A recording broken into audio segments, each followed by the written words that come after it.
When legendary basketball coach John Wooden passed away last week at the age of 99, Duke coach Mike Krzyzewski said, "Many have called Coach Wooden the gold standard of coaching. I believe he was the gold standard of people." And that is a torch that Coach K may now bear. John Berman goes one-on-one with Mike Krzyzewski for the Nightline interview. Duke has won its first national championship. For the first time in 2 decades, college basketball has a repeat champion. Technicals on Coach K. Coach K, Krzyzewski makes you pay. He's the man who has won 4 national titles. Duke is the king of the dance, 2010. He's the man who stews and steams and swears on the sidelines. Mike Krzyzewski giving that stare. He's the man who has inspired broad-based national loathing that reached all the way to Glee. I hate Duke like I hate the Nazis. Duke coach Mike Krzyzewski is that man, but also... He's the man who he would play Beautiful Princess with me and my sisters. There's a lot you might not know about Mike Krzyzewski beyond just the spelling of his mind-boggling "Can I buy a vowel" last name. But what most sports fans do know about Coach K is his record. In 30 years at Duke, he has those 4 national titles to go on top of 868 wins.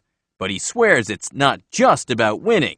If I spend every waking moment trying to just beat you, eventually that becomes a shallow life. That can't be what motivates me. Again, I want to beat you, but that can't be the bottom line for me. You barely even know me, and you want to beat me. I still would like to beat you, and I'm taller than you. I'm probably not as quick. Spoken like a true leader, which is all Krzyzewski says he ever wanted to be. That's what I was trained to do. That's why I went to West Point, not just to be an Army officer, but to be a leader. He graduated in 1969, captain of the basketball team. He never served in combat, but went right into coaching, ending up as the head coach at Duke in 1980. His theories on leadership read like a motivational speaking kit. Take his metaphor of the fist. With a basketball team, it just works out. I coach a team where there are 5 guys. And if 5 can play as one, that means you're constantly going at people with all the talents of the team that you have. He's had so much success with the fist at Duke and coaching the 2008 gold medal Olympic team, there's been constant speculation about a possible jump to the pros. You're coaching here next year? Yeah, I'm coaching here forever, for as long as I coach.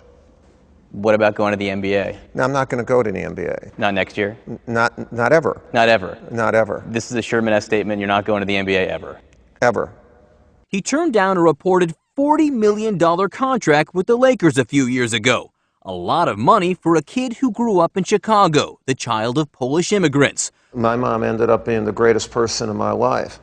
And even when I became this coach, my mother was at my side here, and she's at my side here. The coach helped fund the Emily Krzyzewski Family Center in Durham, North Carolina, to pass on the values his mother gave him. I've learned that you don't do it alone.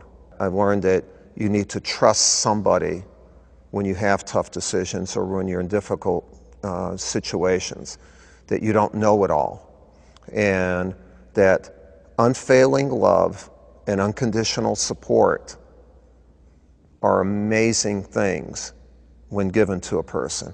And that's what I've tried to do as a parent and a grandparent and a coach, to try to incorporate what my mom, who never went to high school, and my dad, who only went to 2 years of high school, they knew it better than I did.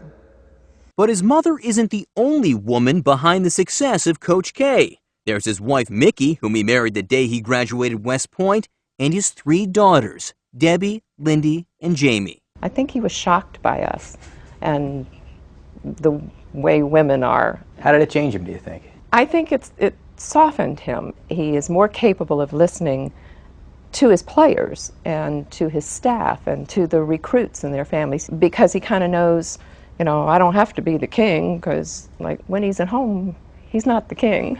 I didn't know growing up how great it would be to have your best friends be your daughters. And there's a relationship that a father and daughter have that I didn't know anything about. But I've learned it. The K house was always about the K kids, not about the coach. You hear of mom and pop grocery stores or mom and pop diners, and this is like a mom and pop college basketball program. He always made it his job was our family's job. It wasn't just his alone. The Krzyzewski women were always a huge part of Duke basketball. Chances are any player not comfortable with the Krzyzewski family rules never ended up on Duke to begin with. Our family meets every recruit before he commits to coming to Duke. Is that so you guys can make decisions on him, or is that so, to sell him on the school? It's probably a little bit of both, but there were times where we kind of gave the thumbs down. Really? Yes. The Krzyzewski family sees a side of the coach most fans could never imagine. This is my youngest, John David, and because the fist is a big thing, he's got 2 fists going up. Your grandson's doing the fist? Yeah, he already knows. Not the plaster-haired, vein-popping, supremely confident, some say arrogant, sultan of the sidelines. The Blue Devils have become the college basketball team that fans around the country love to hate. You never get used to it? No, I don't get used to that. Mickey and the girls don't see what upsets people so much about the men's basketball coach who has a Dreamgirls CD in his office. You know the songs from Dreamgirls? Yeah, and yes, Coach K loves karaoke. He's got some good moves. Usually it's Motown. He's a big Motown guy, big Smokey Robinson guy. Lindy tells us that you have a lovely singing voice. No, I don't. She's lying. And she also assured us that if we asked, you'd sing for us. No, I will not sing for you. She said you guys do Gladys Knight and the Pips, and you play Gladys Knight and you make everyone else the Pips. Well, if we're going to sing, I'm going to be the lead singer. Always about leadership. That's what he thinks about.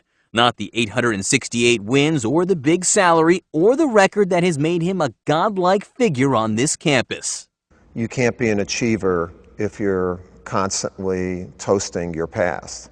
If you were constantly toasting your past, you'd be loaded. Well, as a Polish guy, I've been loaded before, but they've been good occasions. I'm John Berman for Nightline in Durham, North Carolina.